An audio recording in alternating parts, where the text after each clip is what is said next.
हरे कृष्ण, जय माता दी। आप सभी का दिन शुभ और मंगलमय हो। आज से आप हमारे इस चैनल पर हर दिन नियम से चैत्र मास महात्म्य की कथाओं का श्रवण करेंगे। इससे पहले हमारे चैनल पर फाल्गुन मास के सभी अध्याय सुनने के लिए आप सभी का बहुत बहुत धन्यवाद। कथा प्रारंभ करने से पहले जानते हैं चैत्र मास के महत्व और चैत्र मास की शुरुआत के बारे में। साल 2025 में चैत्र का महीना कब से प्रारंभ होगा, कब समाप्त होगा और इस पवित्र महीने में किन किन देवी देवताओं की पूजा की जाती है, क्या क्या नियम होते हैं और कौन कौन से मुख्य व्रत और त्योहार इस पवित्र मास में पड़ते हैं। अगर आपको जानकारी अच्छी लगे तो हर दिन वीडियो को लाइक करके आप कमेंट बॉक्स में अपने सुझाव या अपनी प्रतिक्रिया भी जरूर दीजिएगा, क्योंकि मुझे आपके कमेंट्स का हमेशा इंतजार रहता है। पूर्णिमा तिथि जिस नक्षत्र में होती है उसी नक्षत्र के आधार पर उस महीने का नाम निर्धारित होता है, और क्योंकि चैत्र महीने की पूर्णिमा चित्रा नक्षत्र में आती है तो इसलिए इस पवित्र महीने का नाम चैत्र पड़ा। हिंदू कैलेंडर के अनुसार चैत्र का महीना हिंदू नववर्ष का पहला महीना होता है और इस महीने की शुरुआत चैत्र माह की कृष्ण पक्ष की प्रतिपदा तिथि से हो जाती है। हिंदू कैलेंडर के अनुसार इस बार चैत्र मास के कृष्ण पक्ष की प्रतिपदा तिथि 14 मार्च दिन शुक्रवार को दोपहर 12:24 से प्रारंभ होगी और प्रतिपदा तिथि समाप्त होगी 15 मार्च को शनिवार के दिन दोपहर 2:33 पर। चैत्र मास की समाप्ति 12 अप्रैल दिन शनिवार को चैत्र पूर्णिमा के दिन होगी। चैत्र पूर्णिमा को चैती पूनम आदि नामों से भी जाना जाता है। विक्रम संवत की चैत्र शुक्ल की पहली तिथि से न केवल नवरात्रि में दुर्गा व्रत पूजन का आरंभ होता है, बल्कि भगवान श्री राम जी का राज्याभिषेक, युधिष्ठिर महाराज जी का राज्याभिषेक और सिख परंपरा के द्वितीय गुरु अंगद देव जी का जन्म भी इस दिन हुआ मानते हैं। प्राचीन काल में दुनिया भर में मार्च को ही वर्ष का पहला महीना माना जाता था और आज भी बही खाते का नवीनीकरण और मंगल कार्य की शुरुआत मार्च के महीने में ही होती है। ज्योतिष विद्या में ग्रह, ऋतु, मास, तिथि और पक्ष आदि की गणना भी चैत्र प्रतिपदा से ही की जाती है। मार्च से ही सूर्य मास अनुसार मेष राशि की शुरुआत भी मानी गई है। पौराणिक मान्यताओं के अनुसार श्री ब्रह्मा जी ने चैत्र शुक्ल प्रतिपदा से ही सृष्टि की रचना भी आरंभ की थी और इसी दिन भगवान विष्णु ने दशावतार में से पहला मत्स्य अवतार लेकर मनु की नौका को सुरक्षित स्थान पर पहुंचाया था। फिर प्रलय काल समाप्त होने पर मनु से ही नई सृष्टि की शुरुआत हुई। चैत्र महीने में भगवान सूर्य, भगवान श्री राम और माँ दुर्गा के साथ साथ भगवान श्री कृष्ण और राधा रानी की पूजा का विधान है और इस महीने में अपनी सेहत का विशेष ध्यान रखने की आवश्यकता होती है। इस महीने में ध्यान रखें कि बहुत देर तक रखा हुआ या फिर बासी भोजन ना करें, क्योंकि बीमारियों का खतरा इस मौसम में बहुत बढ़ जाता है, इसलिए भूलकर भी बासी भोजन नहीं करना चाहिए। चैत्र शुक्ल तृतीया को उमा, शिव और अग्निदेव का पूजन करना चाहिए। शुक्ल तृतीया को मत्स्य जयंती मनानी चाहिए क्योंकि ये मनवादी तिथि है। चतुर्थी को गणेश जी का पूजन करना चाहिए। पंचमी को लक्ष्मी पूजन और नागों के पूजन के लिए श्रेष्ठ माना गया है। षष्ठी तिथि में भगवान कार्तिकेय जी की पूजा, सप्तमी तिथि को सूर्य देवता की पूजा, अष्टमी को माँ दुर्गा का पूजन और इस दिन ब्रह्मपुत्र नदी में स्नान करने का भी महत्व है। नवमी को भद्रकाली की पूजा करनी चाहिए। दशमी को धर्मराज जी की पूजा। शुक्ल एकादशी को कृष्ण भगवान का दोलोत्सव अर्थात श्री कृष्ण पत्नी रुक्मिणी जी का पूजन। द्वादशी को दमनकोत्सव मनाया जाता है। त्रयोदशी को कामदेव की पूजा। चतुर्दशी को नरसिंह दोलोत्सव, एकवीर, भैरव और भगवान शिव की पूजा। अंत में पूर्णिमा तिथि को मनवादी, हनुमान जयंती और वैशाख स्नान आरंभ किया जाता है और इस प्रकार चैत्र मास की पूर्णिमा तिथि को चैती पूनम के साथ ही चैत्र मास की समाप्ति हो जाती है। अब सुनिए चैत्र मास महात्म्य का आज का अध्याय। नैमिषारण्य तीर्थ में उपस्थित ऋषिगणों ने श्री सूत जी महाराज से कहा, हे सूत जी, आप तो परम बुद्धिमान हैं। आप भगवान व्यास जी के शिष्य हैं। आप बहुत वर्षों तक जीवित रहें। हे भगवान, अब आप हमें मन को प्रसन्न करने वाली पवित्र कथाएं सुनाने की कृपा कीजिए। भगवान विष्णु के अवतार की पावन कथा संपूर्ण पापों का संहार करने वाली और अत्यंत अद्भुत है। हम भक्ति पूर्वक इस कथा का श्रवण कर चुके हैं। भगवान शंकर का दिव्य चरित्र, भस्म और रुद्राक्ष धारण करने की महिमा तथा उसका इतिहास भी आपके मुखारविंद से हमने सुना। अब हमें वह कथा सुनने की इच्छा है जो परम पवित्र हो और जिसके प्रभाव से मनुष्य सुगमता पूर्वक मुक्ति और भुक्ति के सम्यक अधिकारी बन जाए। हे महाभाग, आपसे बढ़कर संदेह निवारण करने वाले अन्य किसी को हम नहीं देखते। आप हमें मुख्य मुख्य कथाएं कहने की कृपा कीजिए, जिससे कलयुगी मनुष्यों को भी सिद्धि मिल सके। तब श्री सूत जी महाराज कहने लगे, हे ऋषियों, तुम बड़े ही भाग्यशाली हो। जगत के कल्याण होने की इच्छा से तुमने यह बहुत उत्तम प्रश्न पूछा है। अतः संपूर्ण शास्त्रों का जो सार रूप है, वह प्रसंग विशद रूप से मैं तुम्हारे सामने उपस्थित रखता हूँ। ऋषियों ने कहा, हे महाभाग सूत जी, आप तो वक्ताओं में श्रेष्ठ है। वह कैसा पुराण है और उसके सुनने की कौन सी विधि है? कितने दिनों में ये कथा संपन्न होती है? इस कथा में किस देवता का पूजन होना चाहिए और कितने मनुष्य पहले इसे सुन चुके हैं और उनकी कौन कौन सी अभिलाषाएं पूर्ण हो चुकी हैं, वह सब हमें सुनाने की कृपा कीजिए। तब श्री सूत जी कहने लगे, व्यास जी ने वेदों को 4 भागों में बांटकर उन्हें अपने शिष्यों को पढ़ाया, किंतु जो संस्कारहीन नीच कुल में उत्पन्न वेद पढ़ने के अनाधिकारी मूर्खजन और स्त्रियां हैं, उन्हें धर्म का ज्ञान कैसे हो, ये चिंता उनके मन में जाग उठी। तब स्वयं मन में विचार करके उन्होंने उक्त प्राणियों के धर्म ज्ञानार्थ पुराण संहिता का संपादन किया। 18 पुराणों की रचना करके उन्होंने मुझे पढ़ाया, महाभारत की कथा भी सुनाई। उसी समय भुक्ति और मुक्ति देने वाला देवी भागवत नामक पुराण रचा। स्व उसके वक्ता बने और राजा जन्मेजय को श्रोता होने का सुअवसर प्राप्त हुआ। पूर्व समय की बात है, जन्मेजय के पिता राजा परीक्षित थे। उन्हें तक्षक नाग ने डस लिया था। उनकी दुर्गति निवारण के लिए जन्मेजय ने देवी भागवत सुना। वेद व्यास जी के मुखारविंद से 9 दिनों में इसकी श्रवण विधि संपन्न की। वे त्रिलोक जननी भगवती आद्यशक्ति का विधि पूर्वक पूजन करते थे। नरवाह यज्ञ समाप्त होने पर उसी क्षण महाराज परीक्षित को भगवती का परम धाम प्राप्त हो गया। दिव्य रूप धारण करके वे वहां पधार गए। पिता को परम धाम प्राप्त हो गया, ये देखकर राजा जन्मेजय को अपार हर्ष हुआ। उन्होंने मुनिवर व्यास जी की भली भांति पूजा की। जो मनुष्य भक्ति पूर्वक देवी भागवत की कथा सुनते हैं, सिद्धि सदा उनके सन्निकट खेलती रहती है। अतः उन्हें निरंतर इस पुराण का श्रवण करना चाहिए। सतयुग, त्रेता और द्वापर में अनेकों धर्म थे, किंतु कलयुग के लिए एक पुराण श्रवण ही धर्म रह गया है। इसके सिवा मनुष्यों का उद्धार करने वाला कोई दूसरा धर्म ही नहीं है। कलयुग के मनुष्य धर्म और आचार से हीन और अल्पायु होंगे। उनके कल्याण के लिए भगवान व्यास जी ने पुराण संज्ञक इस अमृत रस का निर्माण किया है। इस देवी भागवत के श्रवण में मास और दिवस का कोई खास नियम नहीं है। मनुष्य सदा ही इस पुराण को श्रवण कर सकते हैं। आश्विन, चैत्र, वैशाख और ज्येष्ठ के महीने में तथा 4 नवरात्रों में सुनने से, अर्थात 2 गुप्त और 2 प्रकट नवरात्रों में सुनने से यह पुराण विशेष फल देने वाला होता है। नवरात्र में इसका अनुष्ठान करने पर मनुष्य सभी पुण्य कर्मों से अधिक फल पा लेते हैं।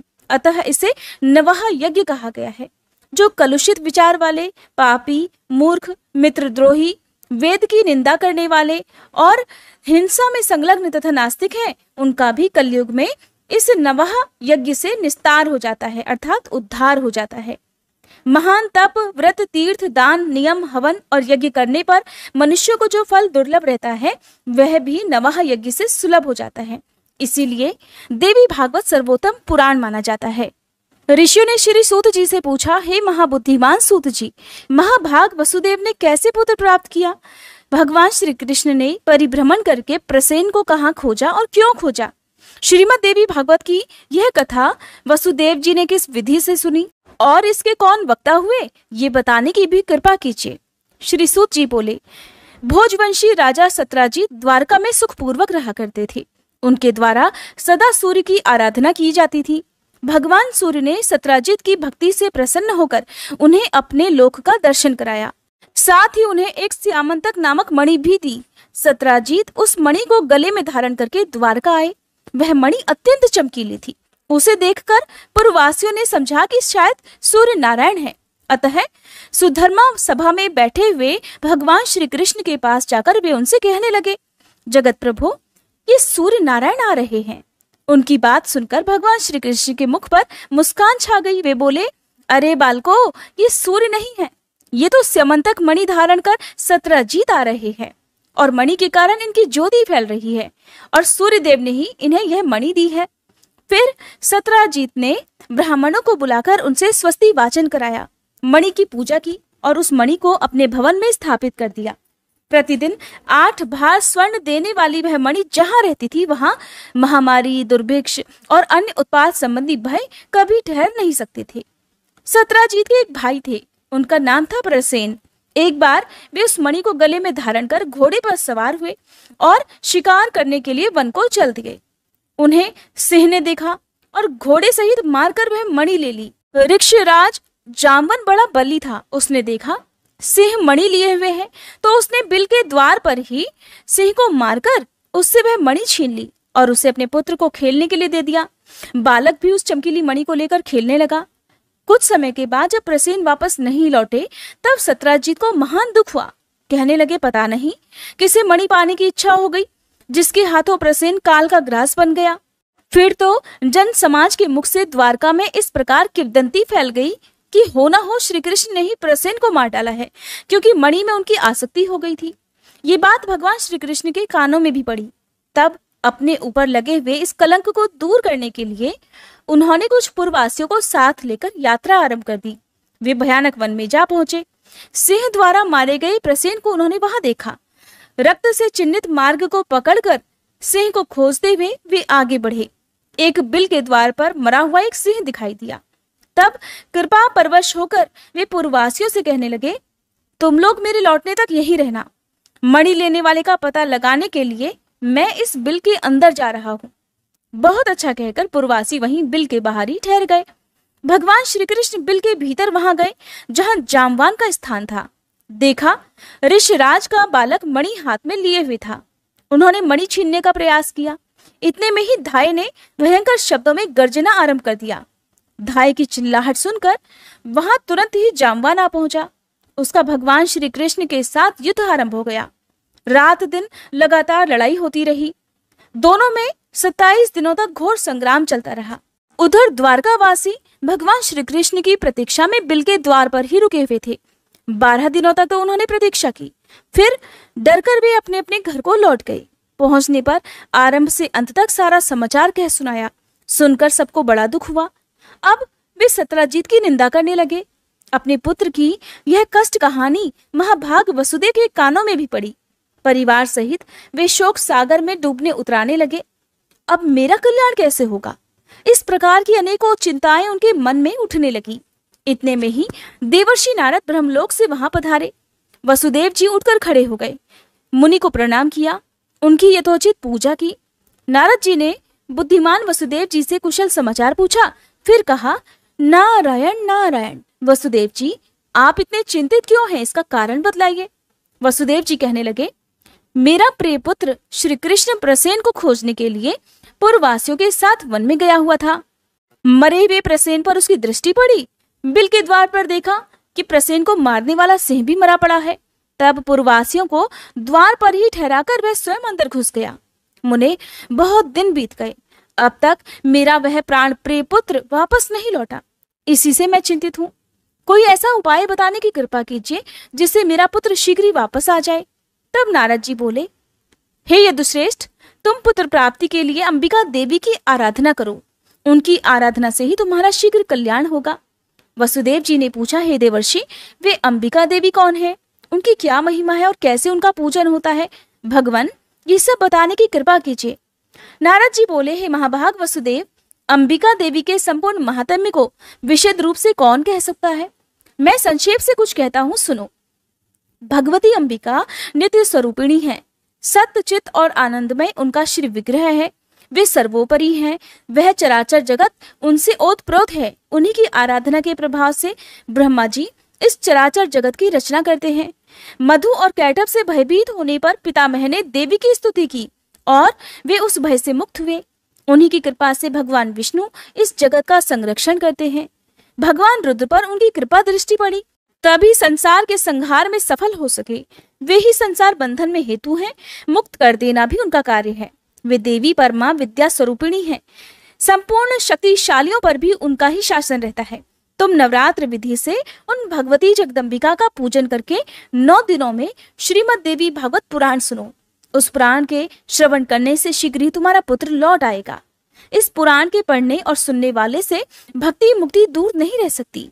इस प्रकार मुनिवर नारद जी के कहने पर वसुदेव जी ने उनके चरणों में मस्तक झुकाया और अपार प्रसन्नता प्रकट करते हुए कहने लगे, भगवन, आपके कहने पर भगवती जगदम्बिका की कृपा प्रसाद से सिद्ध होने वाला अपना पूर्व प्रसंग मुझे याद आ गया।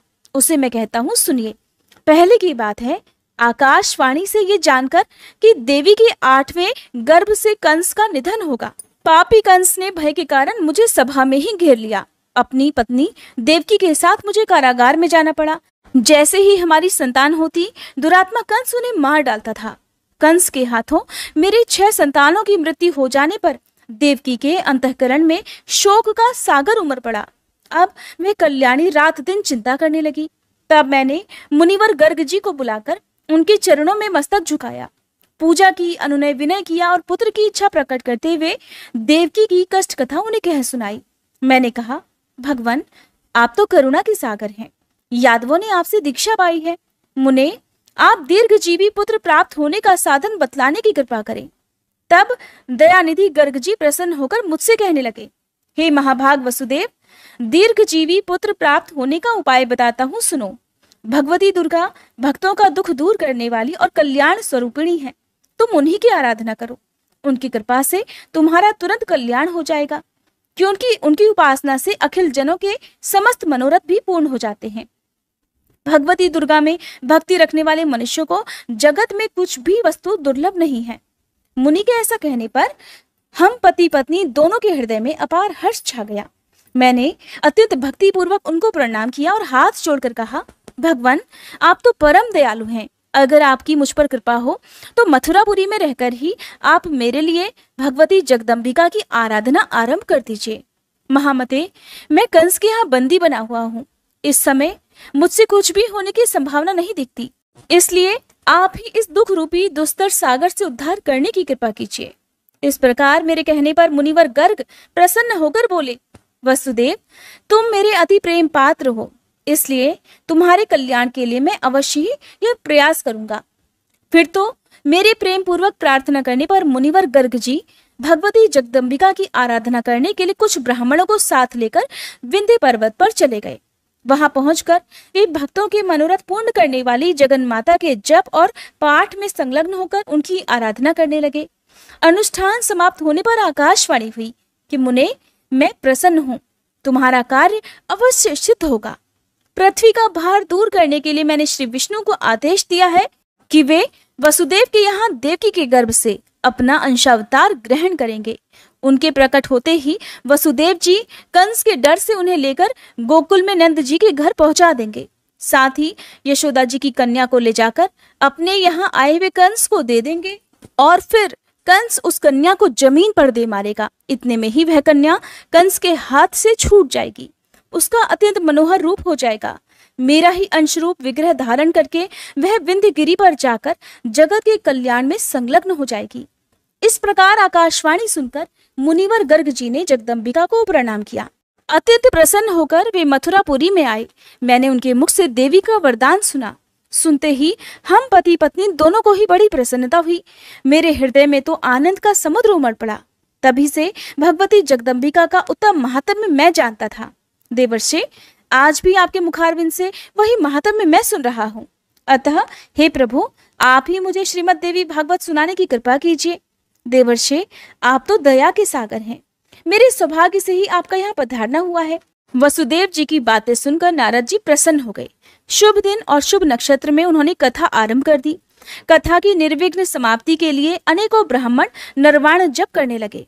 कुछ ब्राह्मणों ने मार्कंडेय पुराणोक्त दुर्गा सप्तशती का पाठ आरंभ कर दिया। नारद जी ने प्रथम स्कंद से कथा आरंभ की। वसुदेव जी भक्ति पूर्वक सुनते रहे। 9वें दिन कथा प्रसंग समाप्त हुआ। महाभाग वसुदेव जी ने प्रसन्न होकर पुस्तक और कथा वाचक की यथोचित पूजा की। उस समय भगवान श्री कृष्ण का जामवंत के साथ बिल में युद्ध चल रहा था। फिर भगवान श्री कृष्ण के मुष्टि प्रहार से जामवंत घायल हो गया। उसकी देह रक्त से सन गई। फिर जब चेत हुआ तब उसने भगवान श्री कृष्ण के चरणों में मस्तक झुकाया और अपार श्रद्धा प्रकट करता हुआ वह उनसे अपराध क्षमा कराने लगा। उसने कहा, भगवान, मैं आपको जान गया। आप ही राघवेंद्र भगवान श्री राम हैं। आपके क्रोध से समुद्र क्षुब्ध हो उठा था, लंका चौपट हो गई थी और सब परिवार रावण काल का ग्रास बन गया। भगवान, वे ही आप अब श्री कृष्ण रूप से यहाँ पधारे हैं। मेरे अपराध को क्षमा कीजिए प्रभु, मैं तो हर तरह से आपका सेवक हूँ, उचित आज्ञा देने की कृपा करें। जामवान की बात सुनकर जगत प्रभु भगवान श्री कृष्ण ने कहा, हे ऋक्षराज, हम इस मणि को लेने के लिए ही यहाँ बिल में आए हैं। फिर तो ऋक्षराज जामवान ने प्रीतिपूर्वक भगवान श्री कृष्ण की पूजा की, अपनी कन्या जामवंती का उनके साथ विवाह करा दिया और मणि भी सौंप दी। तब श्री कृष्ण ने जामवंती को पत्नी रूप में स्वीकार करके मणि गले में धारण कर ली और जामवान से विदा लेकर वे द्वारका के लिए प्रस्थान कर गए। उसी दिन देवी भागवत की कथा समाप्त हुई। उदार बुद्धि वसुदेव जी ने ब्राह्मणों को भोजन कराकर उन्हें दक्षिणा से प्रसन्न किया। ब्राह्मण आशीर्वाद दे ही रहे थे कि उसी समय भगवान श्री कृष्ण मणि धारण किए हुए पत्नी के साथ वहां आ पहुंचे। पत्नी सहित श्री कृष्ण चंद्र को वहां पधारे देखकर वसुदेव प्रभृति जितने भी लोग थे, उन सब के नेत्र आनंद के कारण छलछला उठे। उन सभी के हृदय में मानो हर्ष की बाढ़ सी आ गई हो। सभी प्रसन्न हो गए। फिर देवर्षि नारद भगवान श्री कृष्ण के आगमन से हर्षित होकर श्री कृष्ण और वसुदेव जी की आज्ञा लेकर ब्रह्मलोक को चल दिए। भगवान श्री हरि का जो यह चरित्र है, उसके प्रभाव से अपयश शांत हो जाता है। शुद्ध चित्त होकर निर्मल भक्ति के साथ जो इसे पढ़ता है अथवा सुनता है, वह पूर्ण सुखी हो जाता है। जगत में उसकी कोई भी इच्छा अधूरी नहीं रह जाती और अंत में वह भव बंधन से मुक्त हो जाता है। श्री सूत जी कहते हैं, हे मुनिवरों, अब दूसरा इतिहास भी सुनो, जिसमें इस देवी भागवत का महात्म्य कहा गया है। एक समय की बात है, मुनिवर अगस्त्य जी, जिनकी पत्नी लोपामुद्रा है, स्वामी कार्तिकेय जी के पास गए और वंदना करके उनसे अनेक कथाएं पूछी। कार्तिकेय ने तीर्थ, व्रत और दान के महात्म्य से संबंध रखने वाली बहुत सी कथाएं उन्हें सुनाई। वे काशी, मणिकर्णिका, गंगा आदि तीर्थों का महात्म्य विशद रूप से वर्णन कर गए। इन कथाओं को सुनकर मुनिवर अगस्त्य जी को बड़ी प्रसन्नता हुई। जगत के कल्याण के लिए परम तेजस्वी कार्तिकेय जी से उन्होंने फिर पूछा। अगस्त्य जी बोले, तारकासुर का संहार करने वाले हे भगवान, आप सर्वशक्ति संपन्न हैं। अब देवी भागवत का महात्म्य और उसके सुनने की विधि भी बताने की कृपा कीजिए, जिसमें त्रिलोक जननी नित्य स्वरूपा भगवती दुर्गा के चरित्रों का गुणगान किया गया है। उस देवी भागवत नामक पुराण से बढ़कर दूसरा कोई पुराण नहीं है। स्वामी कार्तिकेय ने कहा, हे ब्राह्मण, श्रीमद् देवी भागवत के महात्म्य को विस्तार पूर्वक भला कौन कह सकता है। फिर भी मैं संक्षेप से कहता हूँ, सुनो। जो नित्य स्वरूपा है, सच्चित आनंदमय जिनका श्री विग्रह है तथा भुक्ति मुक्ति देना जिनका स्वभाव ही है, वे भगवती जगदम्बिका देवी भागवत में स्वयं विराजमान रहती हैं। इसलिए हे मुने, इसे देवी की वांगमयी मूर्ति कहते हैं। इसके पढ़ने और सुनने से जगत के कोई भी पदार्थ दुर्लभ नहीं रह जाते। सुना है विवस्वान मनु के पुत्र श्राद्ध देव थे, उन्हें कोई संतान नहीं थी। वशिष्ठ जी की सम्मति से उन्होंने पुत्र प्राप्ति के लिए यज्ञ किया। विवस्वान मनु की पत्नी का नाम श्रद्धा था। श्रद्धा ने होता से प्रार्थना की कि हे ब्राह्मण, आप ऐसा उपाय कीजिए कि मेरे गर्भ से कन्या उत्पन्न हो। तब होता अर्थात ब्राह्मण देवता ने कहा, मन ही मन कन्या उत्पन्न हो, ऐसा संकल्प करके वे हवन करने लगे। इसके विपरीत भावना के फल स्वरूप इला नाम की कन्या उन्हें उत्पन्न हुई। राजा विवस्वान उस कन्या को देखकर उदास हो गए। तब उन्होंने गुरुदेव से पूछा कि यहाँ आपका संकल्प उल्टा फल देने वाला कैसे हो गया। राजा की बात सुनकर मुनिवर वशिष्ठ ध्यानस्थ हो गए। फिर उन्हें मालूम हुआ कि होता इस व्यतिक्रम के कारण है। तब इला को पुरुष बनाने के लिए मुनि ने भगवान श्री हरि की शरण ली। मुनि के तप और भगवान के अनुग्रह से वह इला सबके देखते ही देखते पुरुष रूप में परिणत हो गई। उस समय गुरुदेव ने संस्कार करके इला का नाम सुद्युम्न रखा। वे मनुपुत्र सुद्युम्न ऐसे प्रकांड विद्वान हुए मानो विद्या के ही अथाह सागर हों। कुछ समय के बाद जब सुद्युम्न युवा हुए, तब वे घोड़े पर चढ़कर शिकार खेलने के लिए जंगल में चले गए। किसी समय की बात है, देवाधिदेव भगवान शंकर अपनी प्राणप्रिया पार्वती जी के साथ प्रसन्नता पूर्वक विहार कर रहे थे। उसी समय उनके दर्शनों की अभिलाषा से मुनिगण वहां पधारे। मुनियों को देखकर पार्वती जी लज्जित हो गई। संयमशील मुनियों ने देखा भगवान शंकर और पार्वती जी हास विलास कर रहे हैं, तब वे तुरंत लौटकर बैकुंठ लोक को चले गए। फिर भी अपनी प्रेयसी पत्नी पार्वती जी को प्रसन्न रखने की इच्छा से भगवान शंकर ने यह श्राप दे दिया कि आज से जो भी पुरुष इस वन में प्रवेश करेगा उसकी आकृति स्त्री बन जाएगी। उसी समय से पुरुष उस स्थान पर नहीं जाते। सुद्युम्न वहां पर अनजाने में सहसा ही चले गए और जाते ही उनकी आकृति अर्थात उनका शरीर स्त्री का हो गया। उनके साथ के सभी लोग भी स्त्री बन गए। जो घोड़ा था वह भी घोड़ी के रूप में बदल गया। ये देखकर उस सुंदरी स्त्री को बड़ा आश्चर्य हुआ। अब वह वन में इधर उधर घूमने लगी। एक समय की बात है, वह स्त्री बुद्ध के आश्रम के सन्निकट पहुंच गई। उसे देखकर बुद्ध के मन में विकार उत्पन्न हो गया। उसे पाने की इच्छा जाग उठी और वह स्त्री भी सोमनंदन बुद्ध को पति बनाने की इच्छा प्रकट करने लगी। तब वह स्त्री बुद्ध के साथ हास विलास करती हुई उन्हीं के आश्रम में रहने लगी। कुछ समय बीतने पर बुद्ध ने उस स्त्री के गर्भ से पुरुरवा को उत्पन्न किया। बुद्ध के आश्रम में रहते हुए उसे वर्षों बीत गए। एक दिन उसे अपना पहला वृतांत याद आ गया। याद आते ही उसके मन में दुख की घटा छा गई। फिर तो वह वहां से निकली और तुरंत ही गुरुदेव वशिष्ठ के आश्रम में चली गई। उन्हें प्रणाम करके अपना सारा समाचार कह सुनाया और पुनः पुरुष होने की इच्छा प्रकट करती हुई उनकी शरणापन्न हो गई। सारी बातें विदित होने पर वशिष्ठ जी कैलाश पर्वत पर गए। उन्होंने भगवान शंकर की भली भांति पूजा की और उत्तम भक्ति के साथ वे उनकी आराधना में लग गए। वशिष्ठ जी ने कहा, हे भगवान, आप कल्याण स्वरूप मंगलकर्ता और जटा धारण करने वाले हैं। पार्वती जी आपकी अर्धांगिनी है। चंद्रमा आपके ललाट की शोभा बढ़ाते रहते हैं। आपके प्रति मेरा बारंबार नमस्कार है। सुख प्रदान करने वाले कैलाशवासी भगवान शंकर, आपको नमस्कार है। आप भक्तों को भुक्ति और मुक्ति देने वाले भगवान नीलकंठ हैं, जो कल्याणमय विग्रह हैं। शरणागतों का भय दूर करना ही जिनका स्वभाव बन गया है। वृषभ जिनका वाहन है और शरण देने में जो बड़े कुशल हैं, उन परम प्रभु शिव को मेरा नमस्कार है, जो सृष्टि स्थिति और संहार के समय ब्रह्मा विष्णु और रुद्र रूप धारण किया करते हैं, जो वर देने में सदा तत्पर रहते हैं। उन देवाधिदेव त्रिपुरांतक भगवान शंकर को नमस्कार है। यज्ञ करने वालों को यज्ञ फल प्रदान करने वाले यज्ञ स्वरूप भगवान शंकर को बारंबार नमस्कार है। सूर्य चंद्रमा और अग्नि को ही अपने तीनों नेत्रों में स्थापित करने वाले गंगाधर भगवान शंकर, आपको नमस्कार है। इस प्रकार वशिष्ठ जी के स्तुति करने पर भगवान शंकर प्रकट हो गए। वे नंदी पर सवार थे। जगत जननी पार्वती जी साथ में ही विराजमान थी। शंकर जी का दिव्य विग्रह करोड़ों सूर्यों के समान जगमगा रहा था। रजतगिरी के सदृश उनकी स्वच्छ कांति थी। 3 नेत्र थे। ललाट पर चंद्रमा सुशोभित था और वे अत्यंत प्रसन्न होकर शरण में आए हुए मुनिवर वशिष्ठ जी से कहने लगे, विप्रवर, तुम्हारे मन में जो इच्छा हो वर मांग लो। भगवान के ऐसा कहने पर वशिष्ठ जी ने उनके चरणों में शीश झुकाया और इला के पुरुष हो जाने की प्रार्थना की। तब प्रसन्न होकर भगवान शंकर ने मुनिवर से कहा, ये 1 महीने पुरुष रहेगा और 1 महीने स्त्री। इस प्रकार भगवान शंकर से वर प्राप्त करने पर वशिष्ठ जी ने जगत जननी भगवती पार्वती को प्रणाम किया। वे देवी वर देने में सदा उत्सुक रहती हैं। करोड़ों चंद्रमा के समान उनकी सुंदर कांति है। उनका मुखमंडल मुस्कान से भरा रहता है।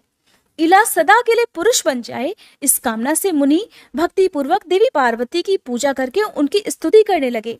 इस प्रकार कि भक्तों पर कृपा करने वाली हे देवेश्वरी, आपकी जय हो। अखिल देवताओं से सुपूजित होने वाली हे देवी, आपकी सदा ही जय हो।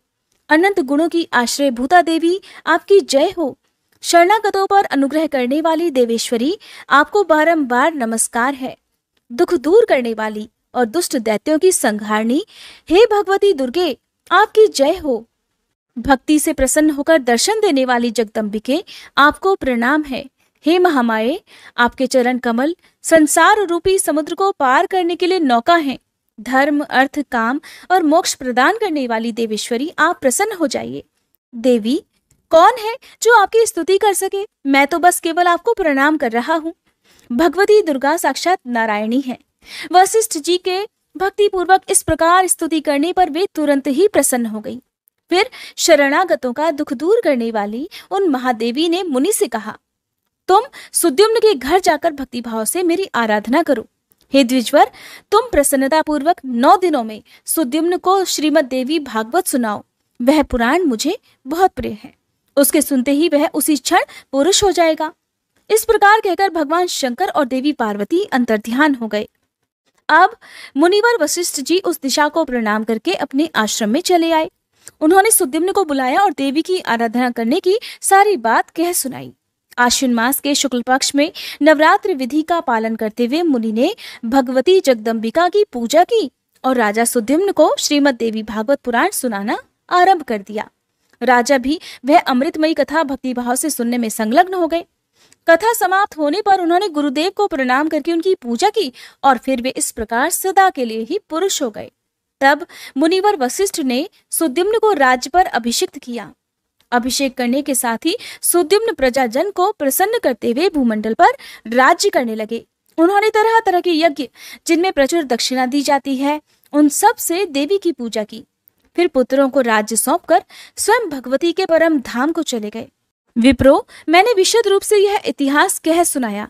जो मनुष्य परम अमृत रूप इस प्रसंग को पढ़ता है, प्रेम से सुनता अथवा दूसरों को सुनाता है, संसार में देवी भगवती की कृपा से उसके सभी मनोरथ पूर्ण हो जाते हैं और अंत में वह भगवती के परम धाम को चला जाता है। जय माता दी। आज का अध्याय पूर्ण हुआ। आशा करती हूँ आपने इस कथा को अंत तक सुना होगा और अगले दिन की कथा भी आप हमारे चैनल पर जरूर सुनिएगा।